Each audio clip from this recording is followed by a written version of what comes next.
3 semanas después de que mi primo muriera en un accidente de coche, un investigador de seguros me localizó en el estacionamiento de un Walmart, donde había estado durmiendo en mi vehículo. Golpeó la ventana a las 7 de la mañana mientras yo seguía envuelto en una manta que olía a comida rápida y arrepentimiento. Pensé que era seguridad, viniendo a decirme que tenía que moverme. Pensé que mi día estaba a punto de empeorar. En cambio, me dijo que Boyd me había dejado 44.8 millones. Recuerdo que me eché a reír, no porque tuviera gracia, sino porque mi cerebro no podía procesar lo que estaba escuchando. Tenía 49 años, viviendo en un Honda Accord con la luz de check engine encendida desde hacía 3 meses. Tenía $11 en mi cuenta bancaria. La noche anterior había cenado un perrito caliente de gasolinera y lo consideré un buen día porque al menos estaba caliente. Y aquel hombre, con su traje gris impecable, me estaba diciendo que acababa de heredar una fortuna. Pero entonces su expresión cambió. Me miró como te mira un médico justo antes de dar malas noticias. Dijo que había algo más. Algo en el informe del accidente. Algo relacionado con las líneas de freno del Mercedes de Boyd. Lo que me dijo después me heló la sangre. Porque comprendí que el choque que mató a mi primo no había sido un accidente. Alguien lo había asesinado. Y estaba a punto de descubrir que las personas en quienes más confiaba en este mundo eran capaces de cosas que jamás habría imaginado. Antes de continuar, por favor suscríbete al canal, dale like al vídeo y cuéntanos en los comentarios desde dónde nos escuchas. Mi nombre es Dale Thornberry. Crecí en Millbrook, Indiana, un pueblo tan pequeño que todo el mundo sabe tus asuntos, lo quieras o no. Pasé 23 años trabajando como técnico de climatización, arrastrándome por áticos con temperaturas de 100 grados y sótanos inundados de aguas residuales. Arreglé calderas en Nochebuena. Reparé aires acondicionados para viudas mayores que no podían pagar el precio completo. Así que les cobraba la mitad y les decía que era un descuento para personas mayores que acababa de inventar. Nunca fui rico. Nunca fui importante. Pero era honesto y trabajaba duro, y creía que eso contaba para algo. Estuve casado 22 años con una mujer llamada Connie. Fue mi novia del instituto. La chica a la que llevé al baile de graduación con un traje prestado porque no podía permitirme alquilar uno. Era hermosa de una forma que me ponía nervioso cada día de nuestro matrimonio, como si hubiera ganado un premio que no merecía y alguien fuese a quitármelo en cualquier momento. Tuvimos una hija juntos, Tessa.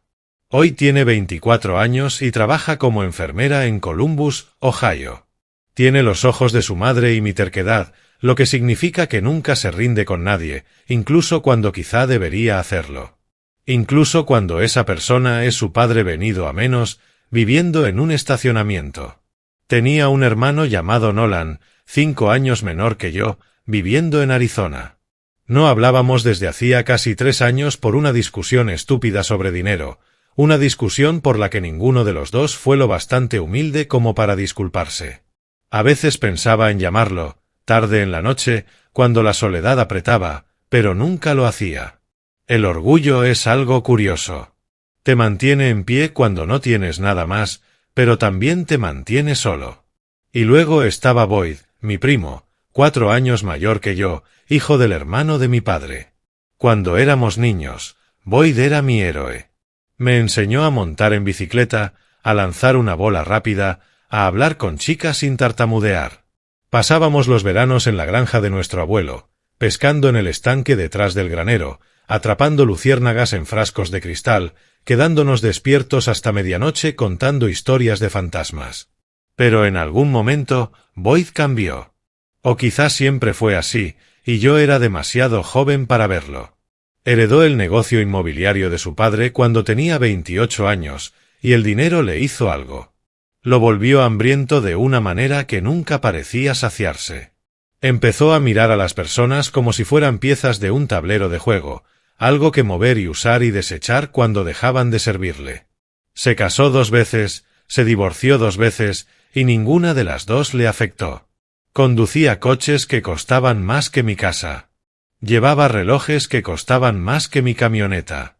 Y cada vez que aparecía en una reunión familiar, miraba mi vida como si fuera algo que se podía pisotear. Debí haber visto lo que venía. Debí haber notado cómo se iluminaba Connie cuando Boyd entraba en una habitación. Debí haber prestado atención cuando empezó a criticar todo sobre mí. Mi ropa, mi camioneta, el olor que tenía al volver de un día de trabajo. Debí haber preguntado por qué de repente le interesaban tanto las visitas de él.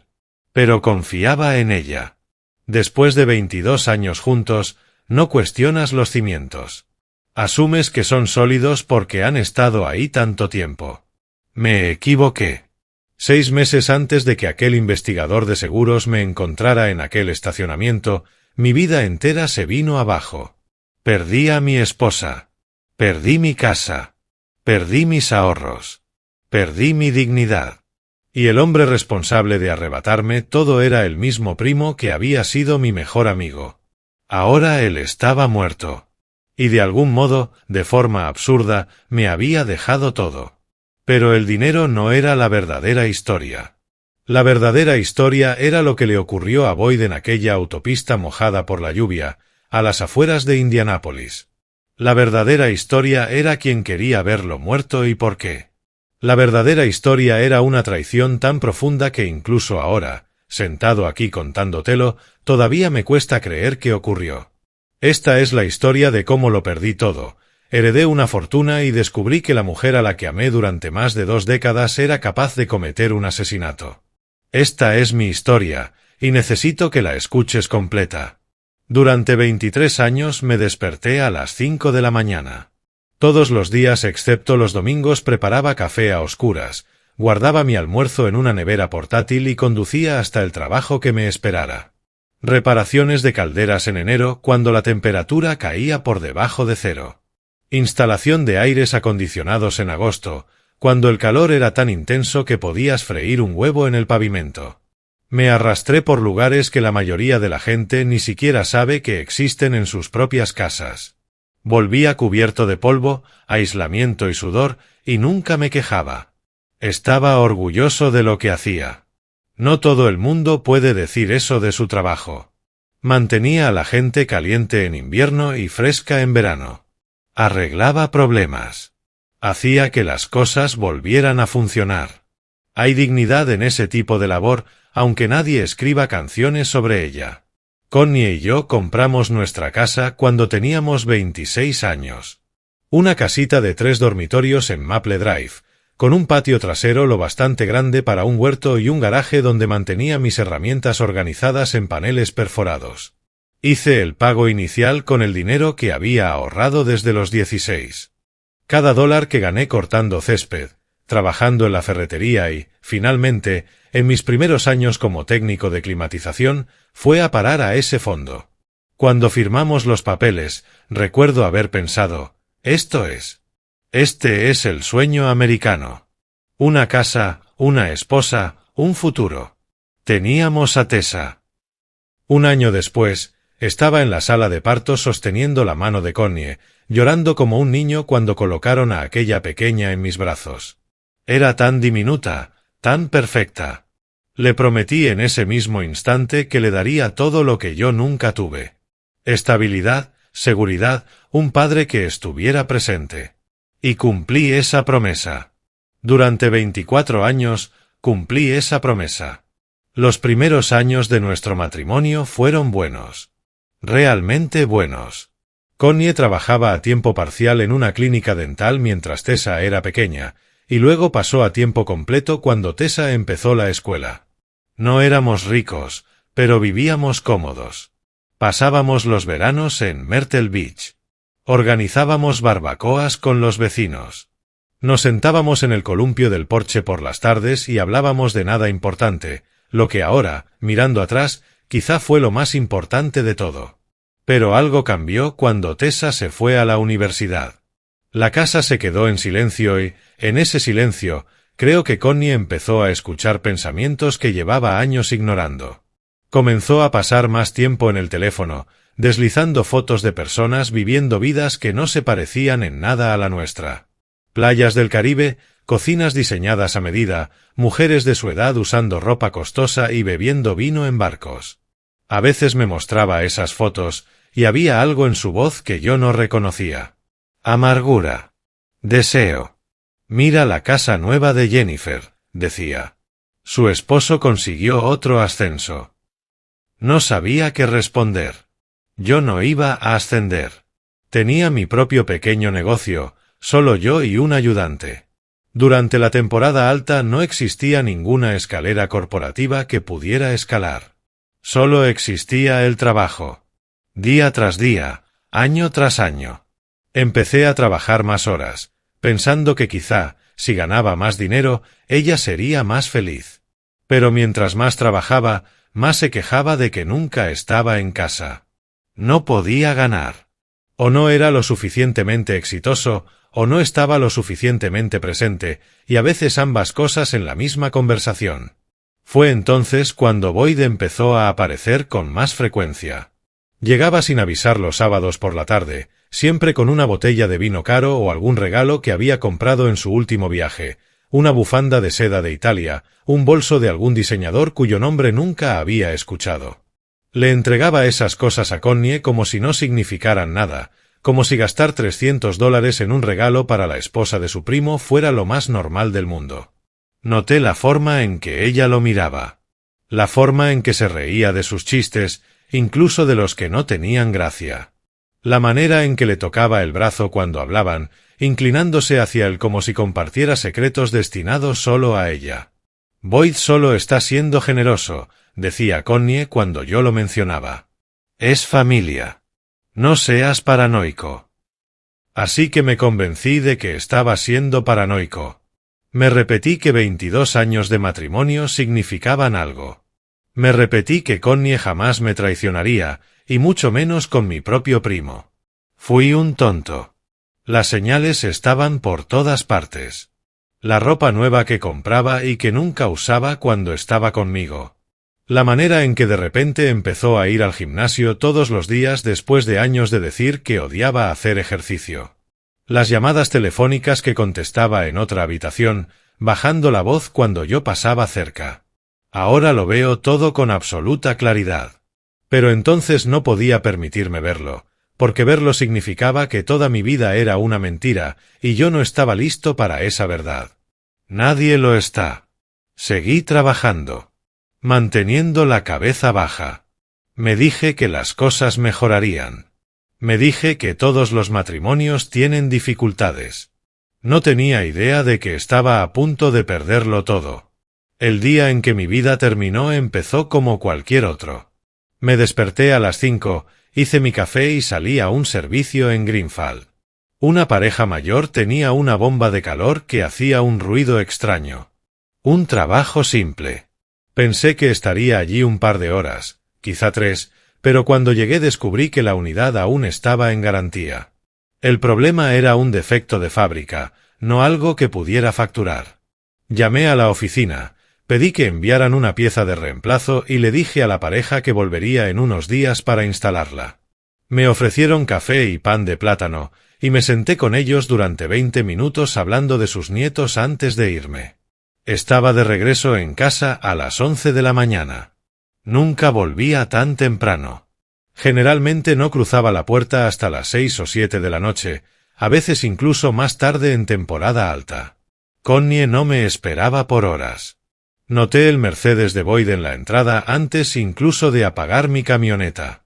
Mi estómago se tensó, pero me repetí que tendría una explicación. Quizá estaba dejando algo. Quizá quería hablar de algún asunto familiar. Nuestra tía había estado enferma. Podía haber 100 razones para que estuviera allí. Entré por la puerta y escuché voces en el piso de arriba. Risas. El tipo de risa que te eriza la piel. Subí las escaleras despacio, cada peldaño pesando más que el anterior. La puerta del dormitorio estaba cerrada. Me quedé frente a ella durante lo que pareció una hora, aunque probablemente fueron solo unos segundos. Parte de mí quería dar media vuelta.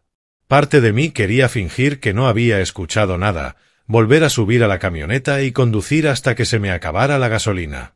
Pero no pude. Tenía que saber. Empujé la puerta. Connie gritó.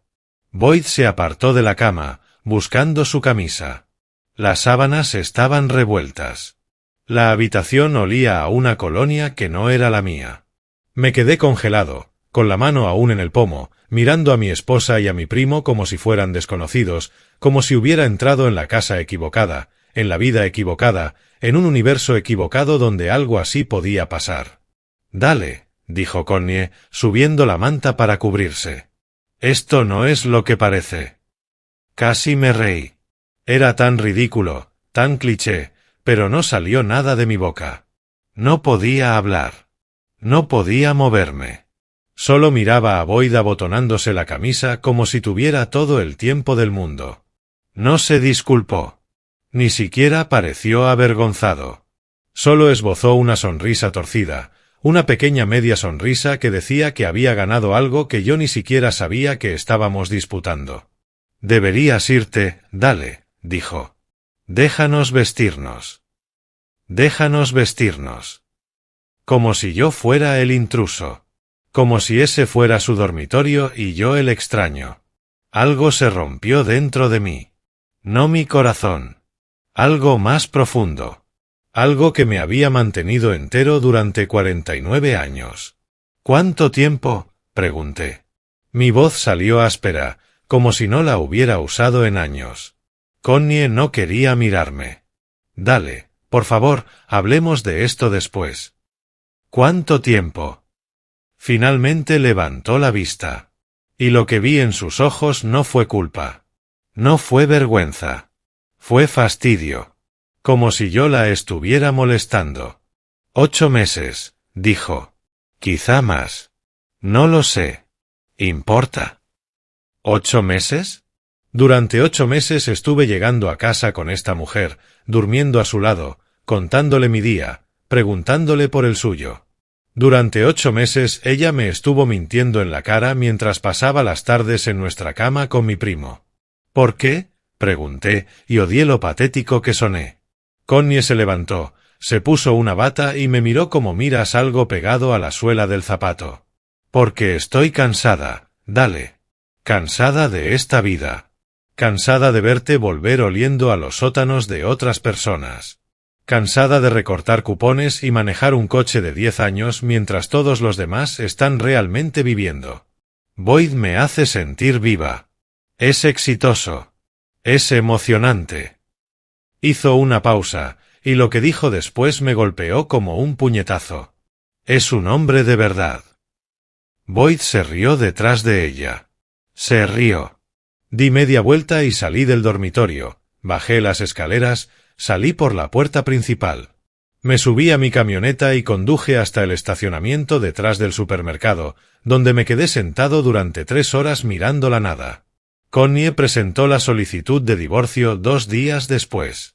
Ya tenía un abogado antes de que yo siquiera entendiera lo que estaba pasando. Boyd pagó todo. La casa quedó para ella porque yo no podía costear pelear por ella. La cuenta de ahorros, todo lo que habíamos construido durante 2 décadas estaba a nombre de los dos. La vació antes de que la tinta de los papeles de divorcio se secara. Me fui con mi camioneta, mis herramientas y la ropa que cabía en una bolsa de lona. A los 49 años, después de una vida de trabajar, de proveer, de hacer todo bien, no tenía nada. Intenté quedarme con mi hermano Nolan en Arizona. Era la única familia que me quedaba que quizá podría recibirme, y aún así era una posibilidad remota. No hablábamos desde hacía casi 3 años, no desde que me pidió un préstamo durante su propio divorcio y yo le dije que no podía ayudarlo. La verdad es que quizás sí habría podido reunir el dinero, pero Connie me convenció de que era una mala idea. Dijo que Nolan nunca lo devolvería. Dijo que teníamos que pensar en nuestro propio futuro. Ironías de la vida. Me tragué el orgullo y lo llamé desde una área de descanso cerca de San Luis. Le conté todo, la aventura, el divorcio, el hecho de que prácticamente estaba sin hogar. Se quedó en silencio mucho rato, y pensé que iba a colgar. Pero finalmente suspiró y me dijo que podía quedarme un tiempo. Conduje 18 horas seguidas hasta llegar. Cuando estacioné en su entrada, sentí algo que no había sentido en semanas. Esperanza. Quizá las cosas podían mejorar. Quizá podía empezar de cero en Arizona, encontrar trabajo, reconstruir mi vida. Esa esperanza duró exactamente 3 días. La esposa de Nolan, Débora, dejó claro desde el primer momento que yo no era bienvenido. No lo decía directamente, pero lo sentía en cada gesto. El suspiro cuando entraba en la cocina. Los susurros con Nolan creyendo que yo no escuchaba. La manera en que contaba la comida como si llevara un registro. La tercera noche, Nolan se sentó frente a mí en la mesa. Parecía cansado, derrotado, como si ya hubiera perdido una discusión que ni siquiera había empezado. «Dale, lo siento», dijo. «Débora cree que es mejor que encuentres otro lugar donde quedarte». Asentí. No tenía energía para discutir. No tenía energía para nada. «Lo entiendo», dije. Y lo entendía. Nolan tenía su propia vida, sus propios problemas. No necesitaba a su hermano mayor roto, dormido en su sofá, recordándole todo lo que podía salir mal. Me fui a la mañana siguiente, antes de que nadie despertara. No me despedí. Solo me subí a la camioneta y empecé a conducir hacia el este, de regreso a Indiana. Aunque no había nada esperándome allí, terminé en un estacionamiento de Walmart a las afueras de Indianápolis. Había escuchado que Walmart permitía que la gente durmiera en sus autos y estaba demasiado exhausto para buscar otro sitio. Aparqué en un lugar apartado, lejos de las luces, y traté de dormir. La primera noche fue la peor. No por la incomodidad física, aunque eso ya era bastante. Fue el silencio. La soledad. La realización de que había caído tan bajo, tan rápido, y que nadie vendría a ayudarme. Desarrollé una rutina durante las semanas siguientes. Me despertaba temprano y manejaba hasta una parada de camiones para ducharme. Gastaba unos pocos dólares en café y un sándwich de desayuno. Buscaba trabajos de jornalero, cualquier cosa que me pusiera algo de dinero en el bolsillo. Algunos días encontraba trabajo. La mayoría, no. Llamaba a Tessa una vez por semana. Intentaba sonar animado, como si todo estuviera bien, como si solo estuviera ordenando cosas. Ella lo veía todo con claridad. «Papá, por favor ven a Ohio», decía. «Puedes quedarte conmigo. Tengo espacio». Pero no podía hacerle eso. Ella estaba empezando su carrera, construyendo su propia vida. No necesitaba que su padre apareciera con nada más que una bolsa de lona y una década de fracasos encima. Le decía que estaba bien, que tenía un plan, que pronto estaría de pie de nuevo. Le mentía, y los dos lo sabíamos. Pasaron meses. Perdí la cuenta. Los días se mezclaron en una bruma gris de estacionamientos, comida de gasolinera y noches mirando el techo del coche preguntándome en qué momento todo se había torcido. Entonces, una mañana a finales de octubre, sonó mi teléfono. Era mi tía, la hermana de mi padre. Su voz temblaba. «Dale, tengo noticias. Es Boyd. Está muerto». No reaccioné al principio. Las palabras no tenían sentido. ¿Qué pasó? Accidente de coche anoche en la autopista 31. Perdió el control bajo la lluvia. Dicen que murió al instante. Me quedé sentado en mi coche escuchando a mi tía llorar. Dije lo que se suponía que debía decir, hice los sonidos apropiados, pero por dentro no sentía nada. Ni pena, ni alivio, solo vacío. Boyd estaba muerto. El hombre que destruyó mi vida ya no existía. Debería haber sentido algo, pero estaba demasiado roto para sentir siquiera eso. No tenía idea de que su muerte estaba a punto de cambiarlo todo. Ni tenía idea de que la verdad detrás de ella sería peor de lo que jamás habría podido imaginar. 3 semanas después del funeral de Boyd, estaba sentado en mi coche comiendo una barra de granola cuando alguien golpeó la ventanilla. Di un salto tan grande que casi me atraganté. Afuera había un hombre de unos 50 y tantos años, traje gris, cabello plateado peinado hacia atrás, sosteniendo un maletín de cuero como si acabara de salir de un anuncio de abogados. Bajé la ventanilla esperando que me dijera que debía irme. En vez de eso, me extendió una tarjeta. Dale Thornberry, mi nombre es Howard Baines.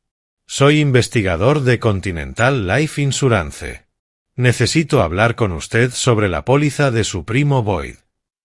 Me quedé mirando la tarjeta. No sé nada sobre el seguro de Boyd. Por eso estoy aquí. Señaló el asiento del copiloto. ¿Puedo? Desbloqueé la puerta y él subió como si sentarse en un Honda destartalado en un estacionamiento de Walmart fuera lo más natural del mundo. Abrió su maletín y sacó una carpeta gruesa llena de documentos. Su primo tenía una póliza de seguro de vida con nuestra compañía, dijo Howard. 44.8 millones. Usted figura como único beneficiario. Me reí. No pude evitarlo. Eso es imposible. Boyd me odiaba. Me quitó a mi esposa. Me arrebató todo. Howard asintió lentamente. La póliza se contrató hace 18 años, cuando aparentemente ustedes dos se llevaban mejor. Nunca actualizó al beneficiario. Pasa más a menudo de lo que cree. La gente se olvida o simplemente nunca llega a hacerlo. 44 millones. Ni siquiera podía comprender esa cifra. Los últimos 6 meses los había pasado contando monedas para comprar café. Debe haber un error, dije. No hay ningún error, señor Thornberry. Howard hizo una pausa y su expresión cambió. La neutralidad profesional desapareció, reemplazada por algo más duro. Pero sí hay un problema. Sacó una fotografía de la carpeta y me la entregó. Mostraba la parte inferior de un coche, un conjunto de metal y tubos. Esta es la línea de freno del Mercedes de su primo. ¿Ve esta sección aquí? Señaló un punto donde la línea se veía demasiado limpia. Eso no es desgaste. No es corrosión. Esa línea fue cortada deliberadamente. Se me secó la boca. ¿Está diciendo que alguien manipuló su coche? Estoy diciendo que alguien quería que su primo muriera y que pareciera un accidente. Howard guardó la fotografía en la carpeta. Antes de autorizar un pago de este tamaño, necesito entender exactamente qué ocurrió. Y ahora mismo, señor Thornberry, usted es la única persona relacionada con este caso que no tiene nada que ganar con que la muerte de Boyd parezca accidental. ¿Qué quiere decir? Howard se recostó en el asiento. La herencia de su primo es un desastre. Tenía 3 propiedades comerciales fuertemente hipotecadas. Debía dinero a contratistas, abogados y al menos a 2 prestamistas privados con reputaciones cuestionables. Su testamento fue cambiado recientemente. Todo iba para Connie, la mujer con la que planeaba casarse. Connie. Por supuesto. Pero aquí viene lo interesante, continuó Howard. El testamento se cambió 6 semanas antes del accidente. La póliza de seguro no. Si Boyd hubiera actualizado al beneficiario para incluir a Connie, ella estaría recibiendo 44 millones ahora mismo. En cambio, es usted. Algo frío se asentó en mi estómago. ¿Cree que Connie hizo esto? Creo que Connie tenía motivo. Creo que tenía acceso al coche de Boyd. Y creo que asumió que ella era la beneficiaria de la póliza. Howard me miró con ojos afilados. Necesito averiguar qué pasó realmente y podría usar su ayuda. No dudé. ¿Qué necesita que haga? Durante las siguientes 2 semanas, Howard y yo investigamos los últimos meses de Boyd.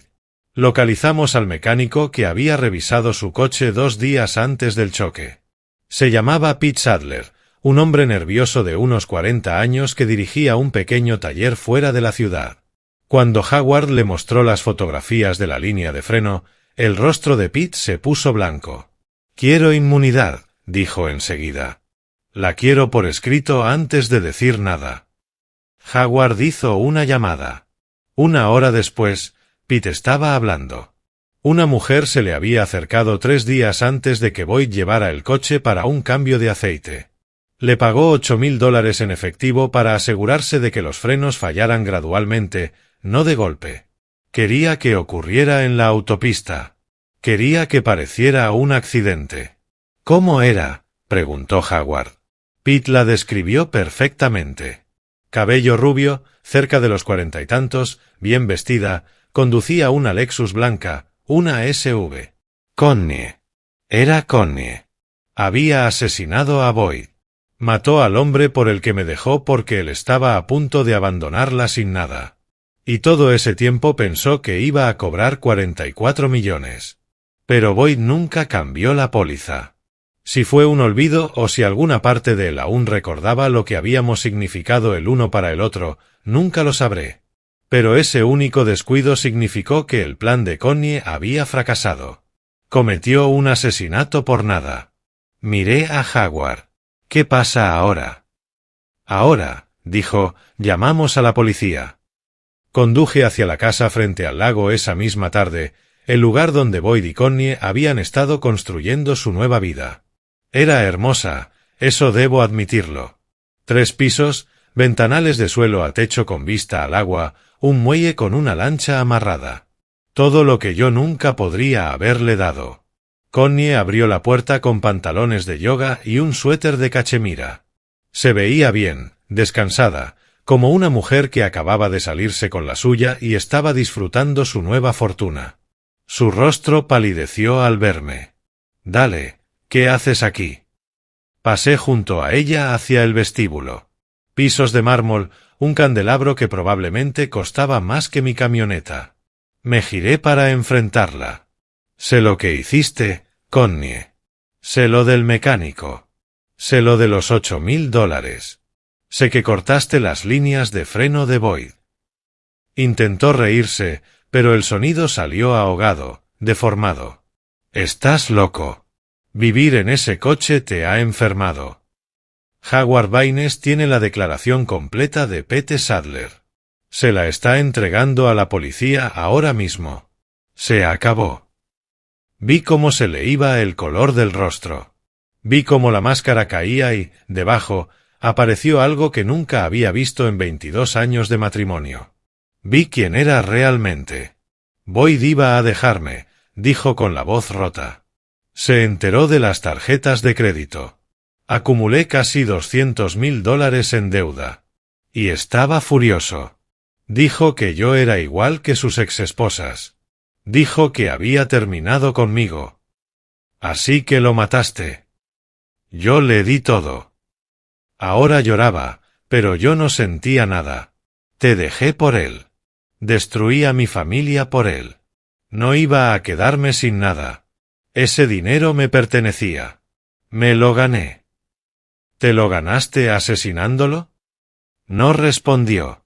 Solo se quedó allí, lágrimas cayendo por su rostro. Y por un instante, casi sentí lástima por ella. Casi. La póliza de seguro, dije. Pensaste que tú eras la beneficiaria. Pensaste que recibirías 44 millones. Alzó la cabeza de golpe. ¿Qué quieres decir compensaba? Boyd nunca la cambió. La beneficiaria sigue siendo yo, Connie. Llevo 18 años siéndolo. Lo mataste por nada. Nunca había visto el mundo de una persona desmoronarse tan por completo en un solo instante. Sus rodillas cedieron. Se apoyó en la pared para no caer. Su boca se abrió y cerró, pero no salió ningún sonido. La policía llegó 20 minutos después. Me quedé en el porche y los vi ponerle las esposas a la mujer a la que había amado durante más de la mitad de mi vida. No me miró ni una sola vez. La subieron al coche patrulla y la vi alejarse. Pensé que me sentiría satisfecho, reivindicado, algo. Pero solo me sentí vacío, cansado, listo para que todo terminara de una vez. El pago del seguro llegó 6 semanas después, 44.8 millones depositados en una cuenta a mi nombre. Me senté en la oficina del gerente del banco mirando la cifra en la pantalla y no parecía real. Nada de aquello parecía real. Lo primero que hice fue llamar a Nolan. Hablamos durante 4 horas. Le pedí perdón por no ayudarlo durante su divorcio. Él me pidió perdón por echarme cuando más lo necesitaba. Los dos lloramos. Los dos reímos. Y cuando colgué el teléfono, sentí algo que no había sentido en mucho tiempo. Conexión. Compré una casa para Nolan y Débora. La pagué por completo. Sin hipoteca, sin condiciones. Nolan intentó rechazarla, pero no lo permití. Le dije que eso es lo que hacen los hermanos. Me mudé a Ohio para estar más cerca de Tessa. Compré un lugar modesto, 3 dormitorios, un buen jardín, nada lujoso. No necesitaba una mansión. Había aprendido que era lo que realmente importaba, y no tenía nada que ver con metros cuadrados ni vistas al lago. Creé un fondo fiduciario para los futuros hijos de Tessa, mis futuros nietos. Doné 10 millones a una organización de vivienda para veteranos. Creé becas para jóvenes que querían aprender un oficio pero no podían pagar la formación. Climatización, fontanería, electricidad, los mismos trabajos que construyeron mi vida antes de que se desmoronara. Una tarde, Tessa y yo estábamos sentados en mi porche trasero viendo caer el sol. Me preguntó qué había aprendido de todo lo que había pasado. Lo pensé durante mucho rato antes de responder. Aprendí que algunas personas pasan toda su vida tomando de los demás. Boyd lo hizo. Tu madre también. Ellos creían que la felicidad era algo que se podía arrebatar a alguien más. Pero tomar no construye nada. Solo te deja vacío. Tessa apoyó su cabeza en mi hombro. Yo lo perdí todo, continué. Mi esposa, mi casa, mis ahorros, mi dignidad.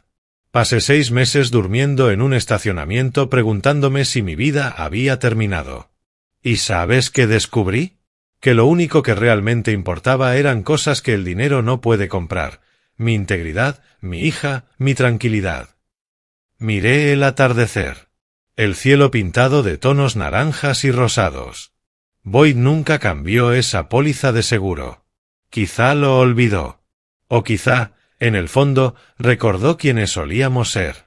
2 niños corriendo en bicicleta en la granja de nuestro abuelo, atrapando luciérnagas en frascos de cristal. Antes del dinero, antes de la competencia, antes de que todo se rompiera tanto. Puse mi brazo alrededor de mi hija y la abracé con fuerza. Tengo 50 años.